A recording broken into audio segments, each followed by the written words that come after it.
Good afternoon, everyone.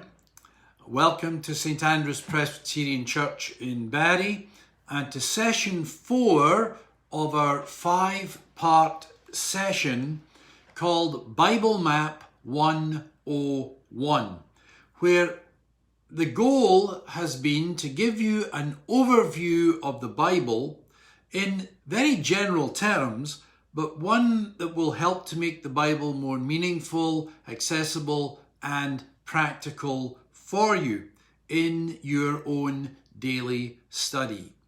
I'm Neil Mathers. Let me remind you that the first 3 sessions of Bible Map 101 can be found on the St.Andrew's Presbyterian Church Barry YouTube channel. Just go to that channel and click on the video link and you can watch the previous videos. Now let me begin, as I always do, by giving you a roadmap to today's session. Today we're going to play detective. I want to give you some clues that will help you to understand the Bible when you read it. So first, we're going to begin with some clues about how to read each book of the Bible. Then we're going to look at how the individual titles of the books of the Bible can give you some important clues about what they're all about. And then thirdly, we're going to talk about the timeline of the Bible and how that can give us important clues to help us understand the contents. Now, let me say this again, because this is an overview of the Bible. We will touch on a few things that we have previously touched on. I want to start drawing all of the different strands together. But we will be approaching those things that I may have already taught you from a slightly different angle. Now, before we begin, let's just bow in prayer. God, our desire is to learn more about you, to understand this ancient book, the Bible, which still speaks your truth into our lives even today. Your word that is very old and yet is ever new. Guide us in this time together. In Jesus' name.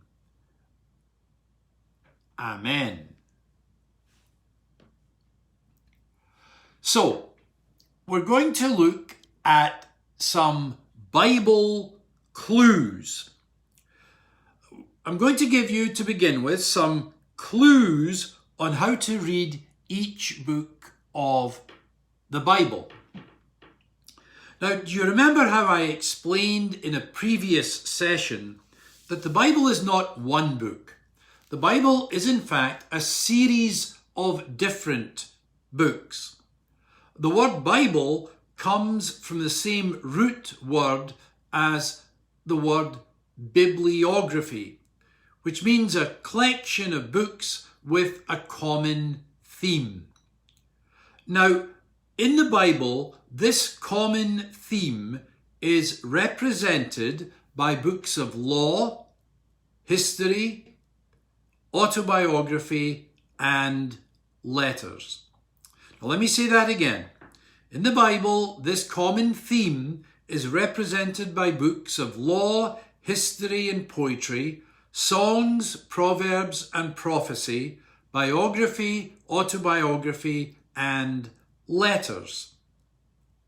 The books of the Bible all address the subject of God and his relationship with humanity, and as such, the Bible is not history as much as it is his story.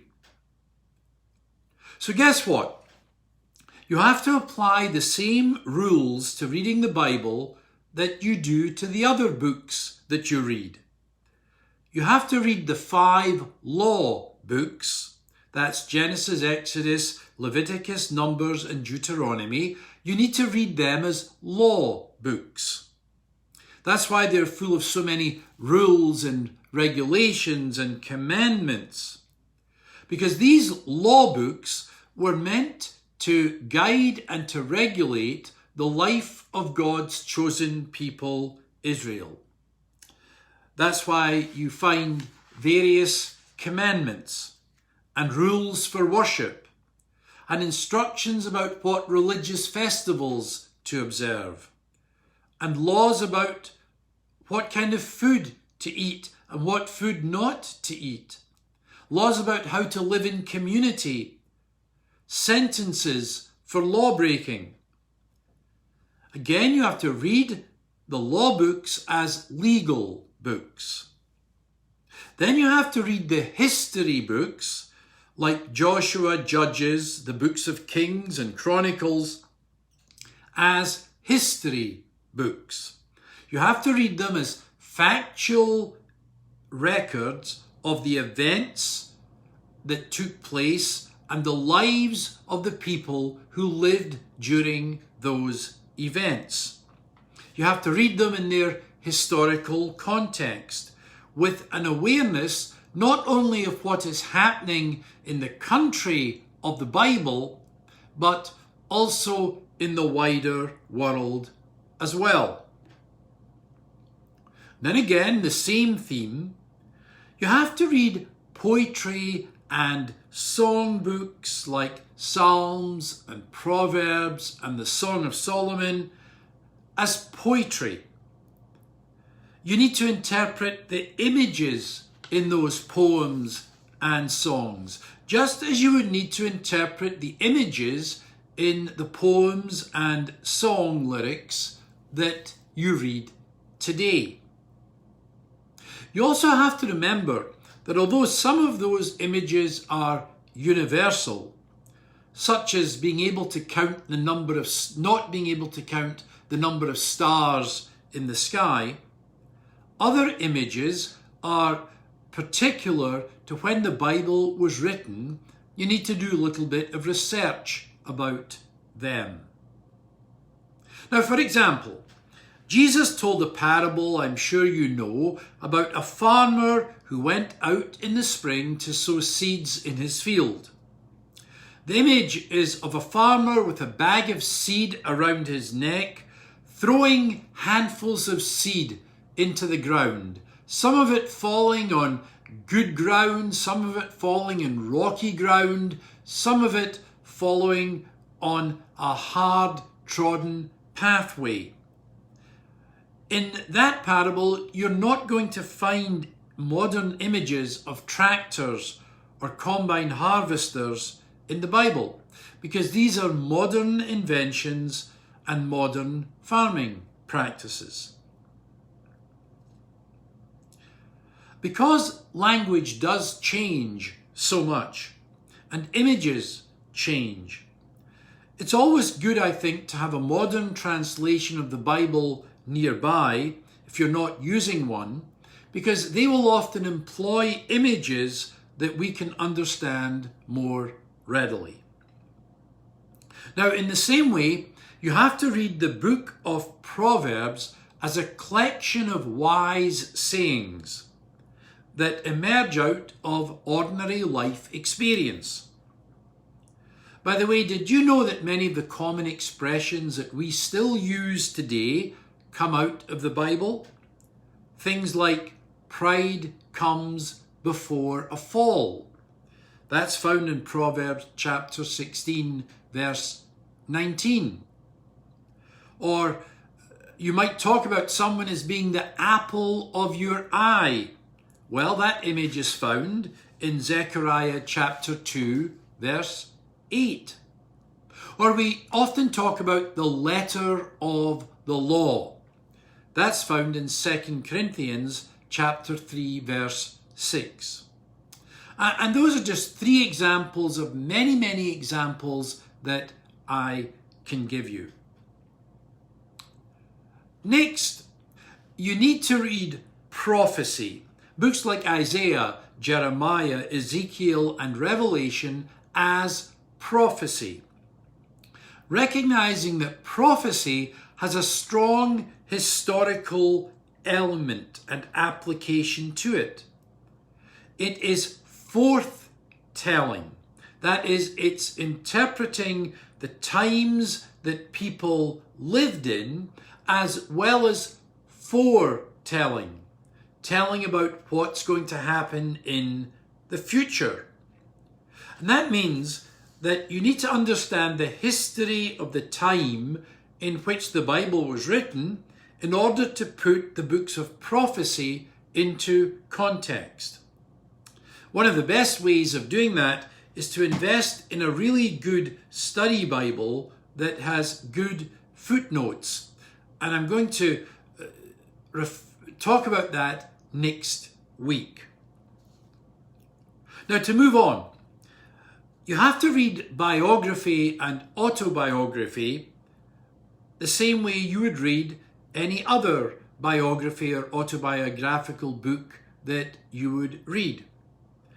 So the books in the Bible that relate to this category would be Matthew, Mark, Luke, and John.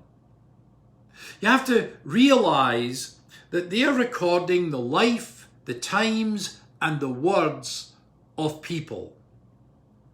It's recording their history and their life experience. It's recording what they actually said. Next, you need to remember to read the letters, and there are 21 letters in the New Testament. You have to read them as letters written by a particular person to a specific person, or to a specific group of people, or to a specific group of churches. And in those letters, they share news. They address particular issues. They share factual information. They express personal concerns. All designed, of course, because these are New Testament letters, to build up God's people, the church.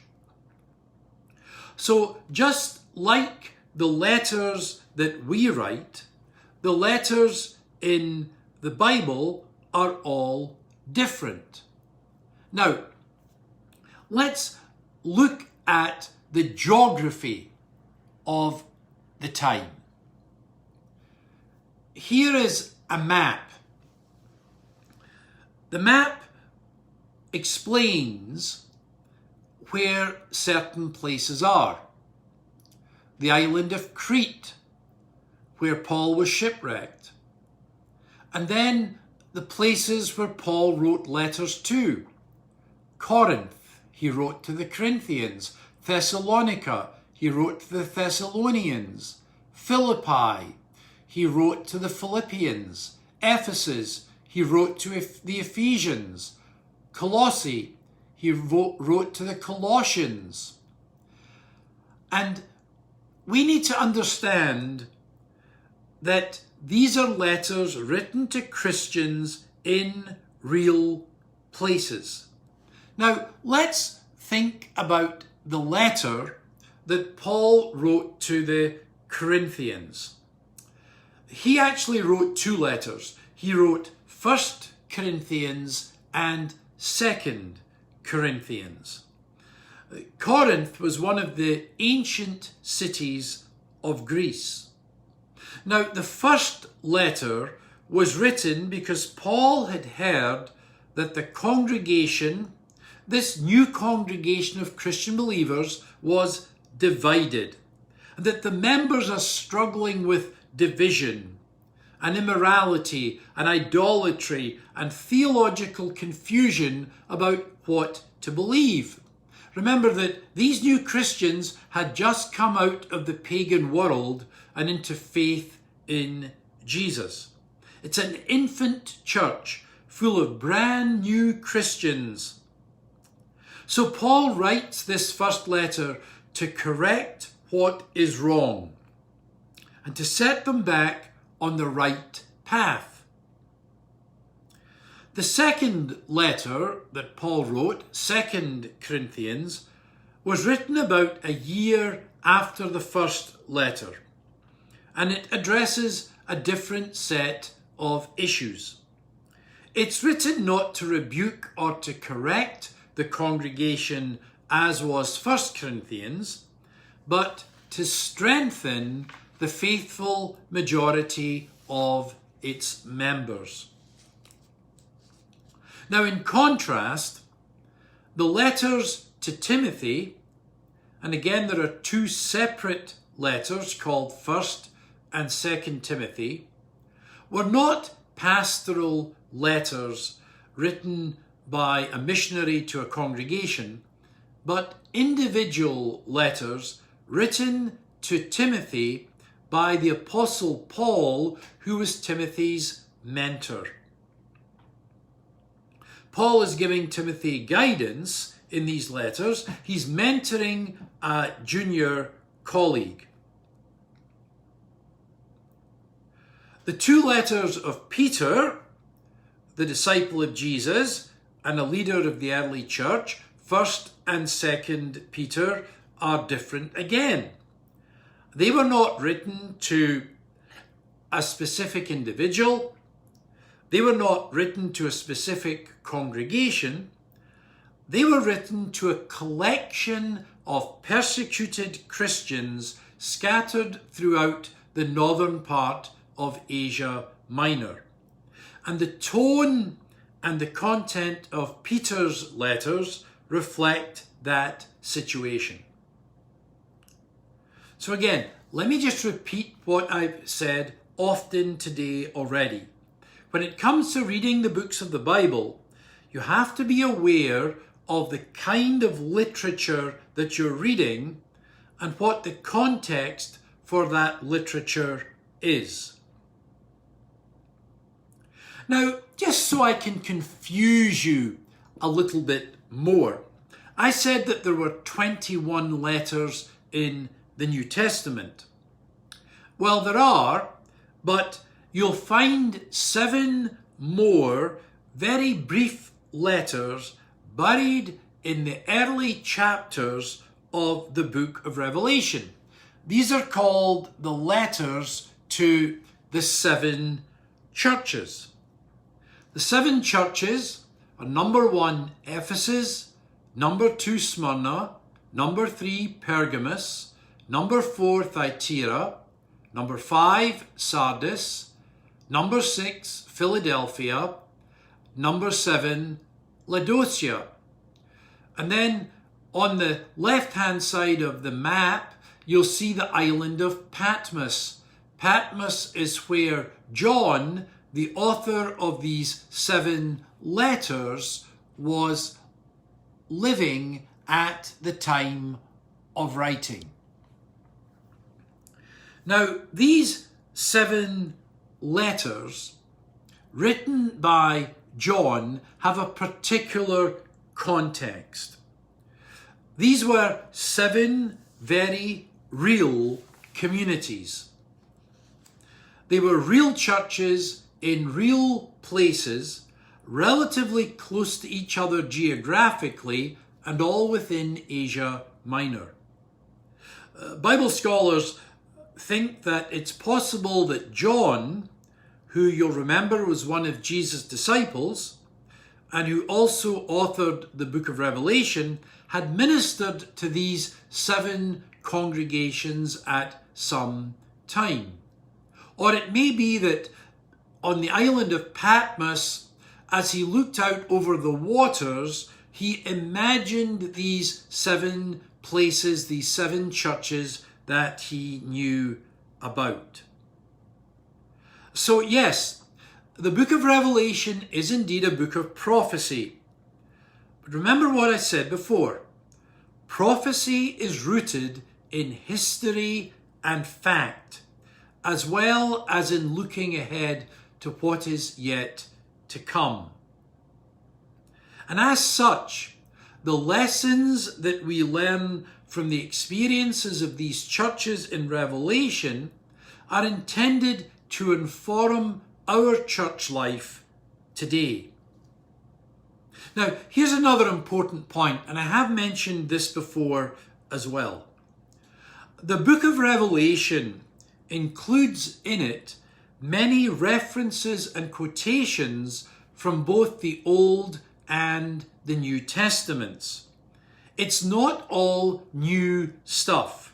It's not all as mysterious as some Christian authors and as Hollywood has sometimes made it out to be. Much of it is in fact tying the scriptures together and helping us to understand the whole counsel of God. Now, let's go on to our second bunch of clues. The first bunch related to how to read the Bible.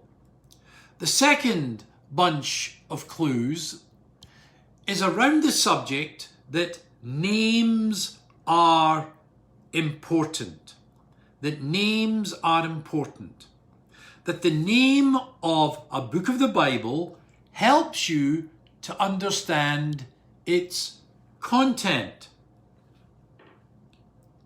So,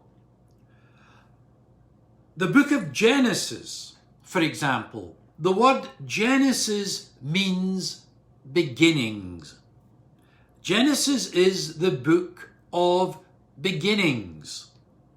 The beginning of the creation of the world, the beginning of humanity, the beginning of human sin, the beginning of God's plan for redemption, the beginning of the history of the Hebrew people. And because it is a book of beginnings, it records events that began before recorded history, such as the creation of the world and the creation of humanity, when there were no witnesses around. The name of the book of Exodus also gives us a clue to its content. The word Exodus means to exit or to depart. It tells the story of how the Hebrew people who had become slaves in Egypt departed slavery with God's help when God raised up Moses to be their leader. The third book of the Bible, Leviticus, is named after the Israeli tribe of Levi, Leviticus. This was the tribe chosen by God to be the priests of the chosen people, Israel. So Leviticus is sometimes defined as a manual for holiness. And so it contains all kinds of priestly laws intended to keep the Hebrew people and their priests true to God. The next book in the Old Testament is the book of Numbers. Numbers. What does that tell you? Well, Numbers is basically a record of the census that was taken to determine the names and numbers of those who escaped from slavery in Egypt. If you like, it was a census. I've often thought that Numbers must be the favourite book of the Bible for the folks at Stats Canada, because it really is a long-form census. The fifth book of the Bible is the book of Deuteronomy. Deuteronomy means repetition of the law. Repetition of the law. And that's why you find that Deuteronomy repeats a lot of the content that you've already read in Exodus, Leviticus, and Numbers. You catching on now? I'm sure you are. And now you understand the clues, you can probably work out what many of the other books of the Bible are about. But let me give you a couple of New Testament examples. The Apostle Paul wrote 2 letters to the church, to the Thessalonians, to the people who lived in the city of Thessalonica. They were called the Thessalonians. Thessalonica was the capital city of the Roman province of Macedonia in Greece. So the letter of the Romans was written to the Christians, guess where? In the city of Rome, the capital of the Roman Empire. Philippians was written to the church in the city of Philippi, a city, by the way, that was named after Philip of Macedon, the father of Alexander the Great. Ephesians was written to the church in the city of Ephesus. The clue is often in the name.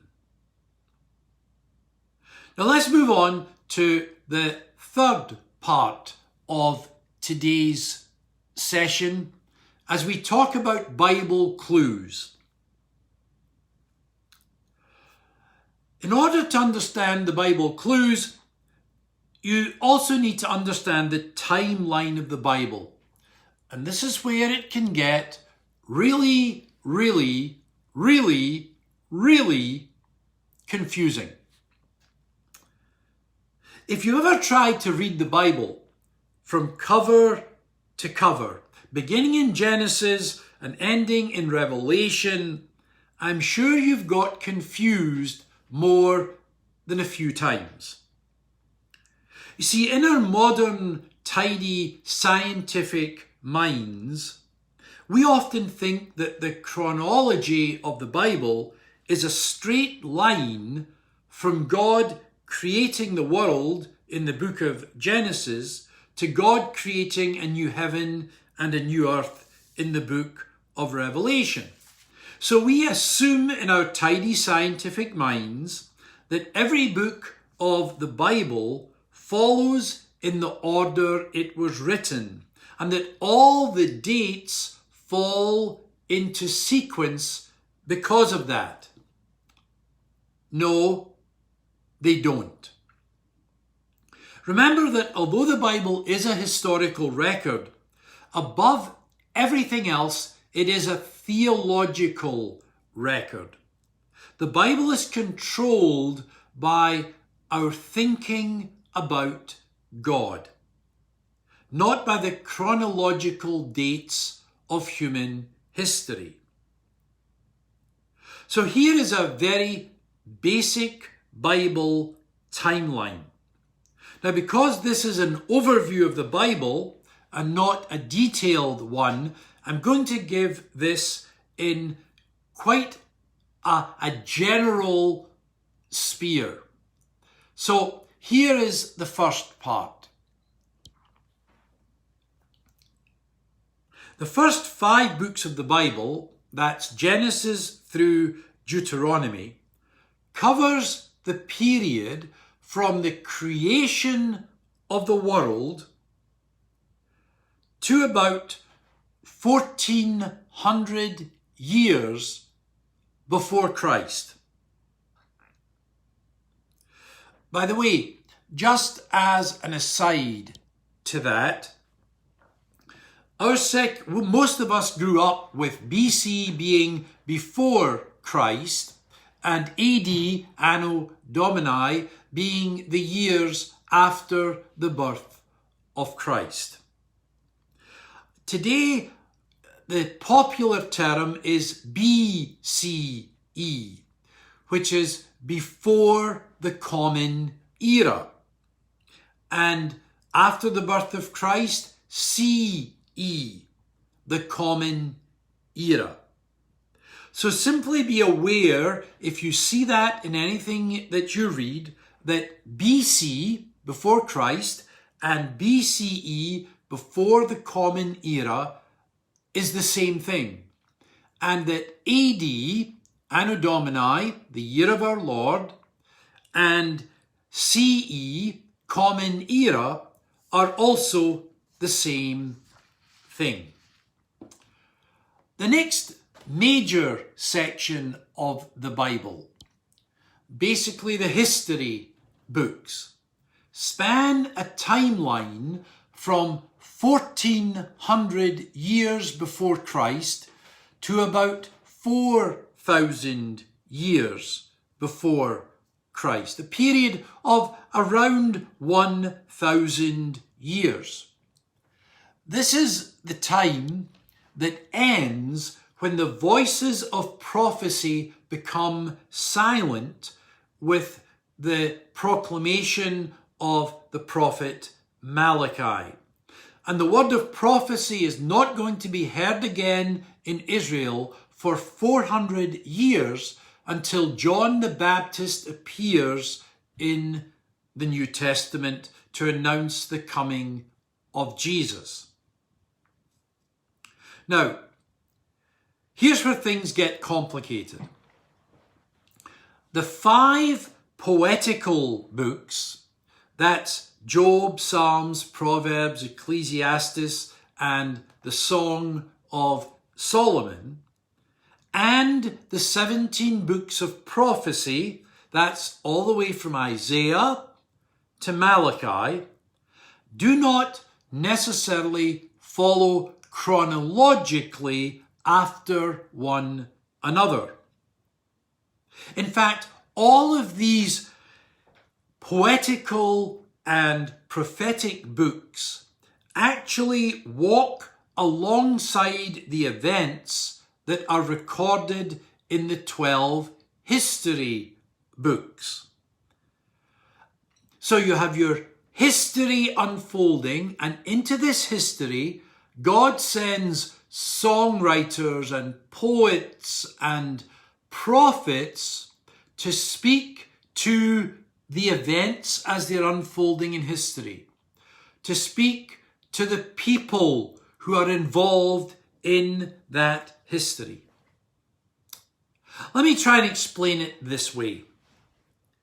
In order to understand racism in the United States, you need, I think, to understand the history of slavery. You need to know about the Civil War. You need to understand segregation. You need to understand the civil rights movement of the 1960s. You need to understand what's happening in American cities right now. And alongside this history of racism, you need to place the words and actions of people like Abraham Lincoln, Robert E. Lee, Martin Luther King, Rosa Parks, Barack Obama, and Donald Trump. In other words, you need to place history in the context of those who were part of that history. And in the Bible's case, in the wider context of faith and what God is doing. Now, I want to complicate matters just a little bit more, but it's a complication that will really help you understand the Bible much better when you read it. During the history books, there came a time when the great kingdom of King David and his son King Solomon was divided. It was divided into what was called the northern and the southern kingdoms. The northern kingdom divided into 10 tribes. 10 of the 12 tribes formed the northern kingdom, and they called themselves Israel. The other 2 tribes formed a different kingdom. It was called the southern kingdom. Those tribes were Judah and Benjamin. And they took the name of Judah. You'll remember we talked a little bit about this in a previous week. Now, again, to complicate issues, these two kingdoms had different capitals. The northern kingdom of Israel took Samaria as its capital, and the southern kingdom of Judah took or kept Jerusalem as its capital.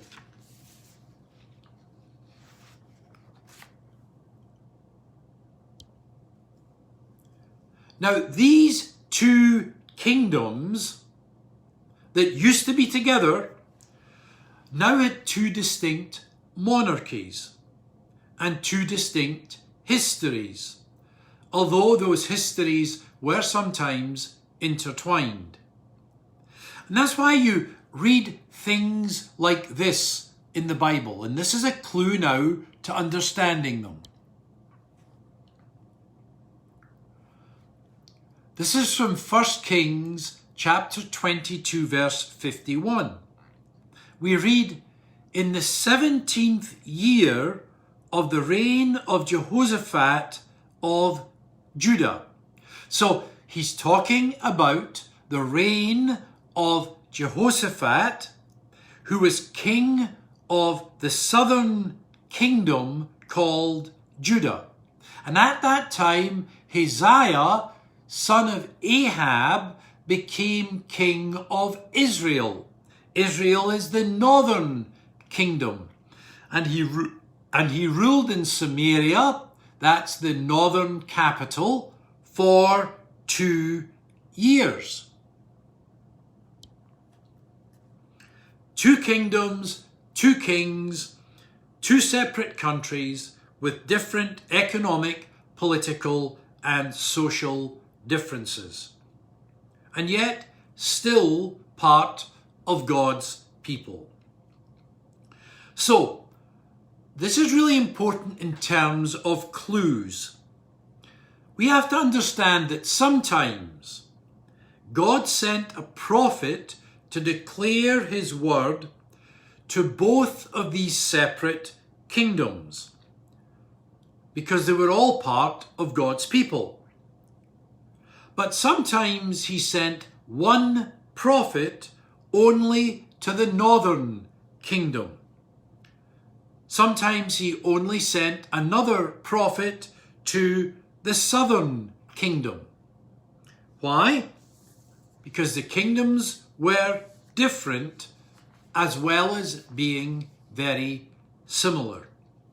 And so God's message to them depended on what he needed each kingdom to hear and understand. Let me try and illustrate it this way.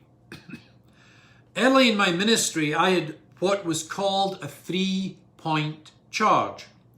3 different congregations in 3 different communities with 3 different sets of leaders spread about 60 miles apart. Now, sometimes when I was preparing worship and preparing a message for Sunday morning, I realized they all needed to hear the same thing. But at other times, I had to tailor what I said differently because their situations were different.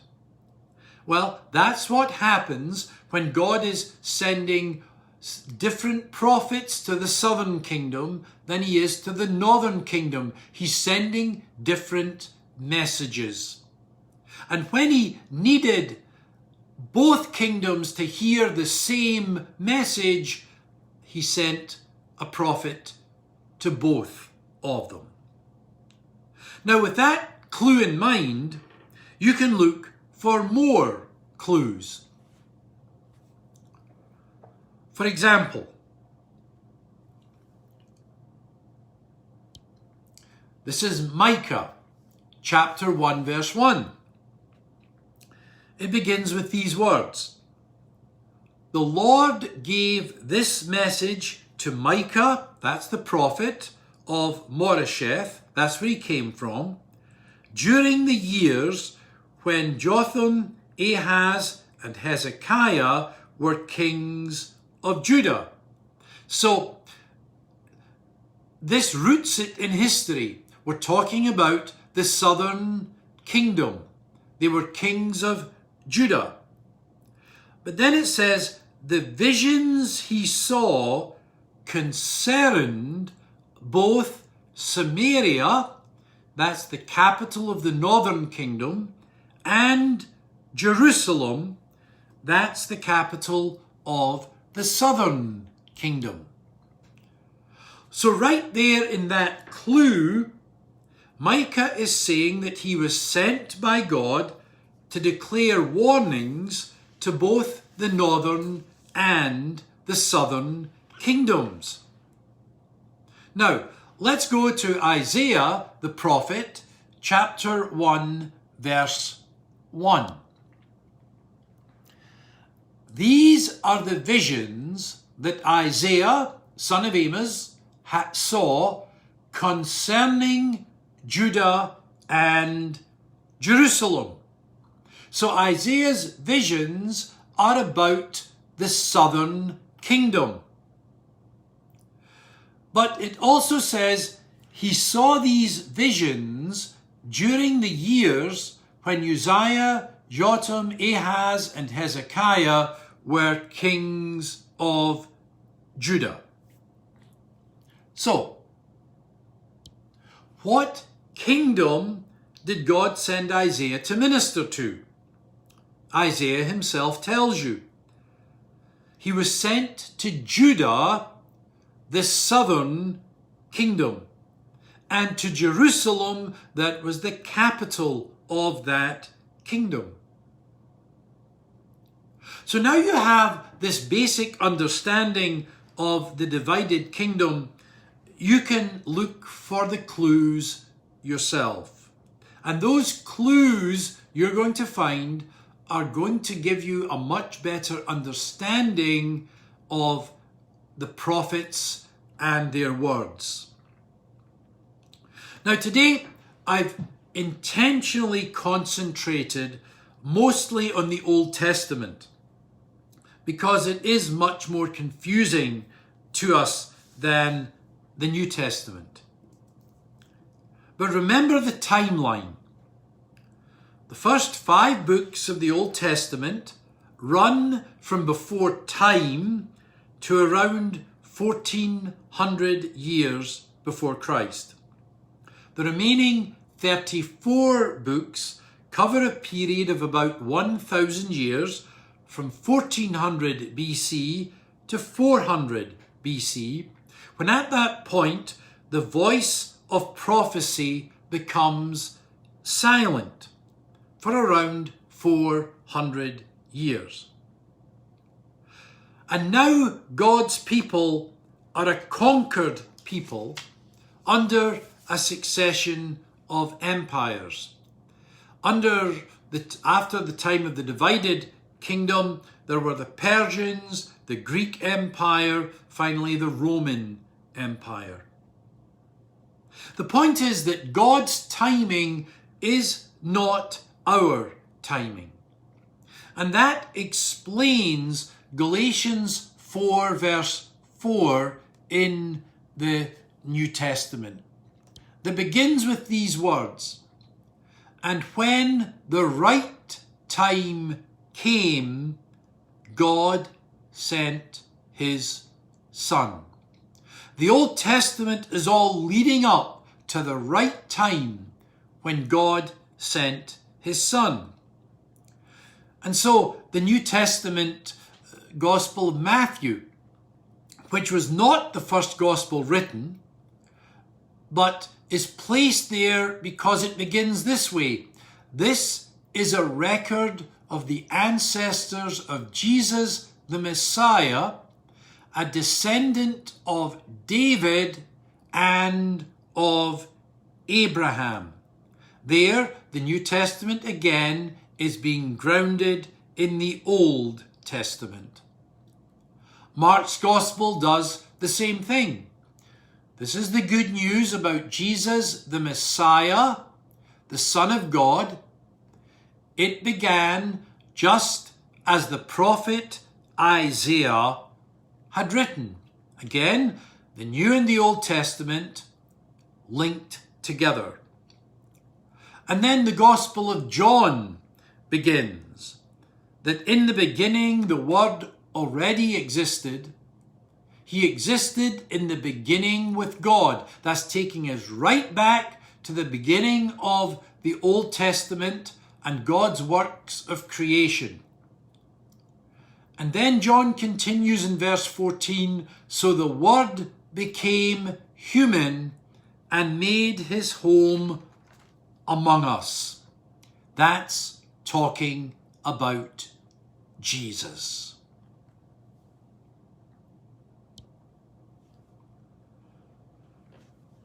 Well, that's it for today.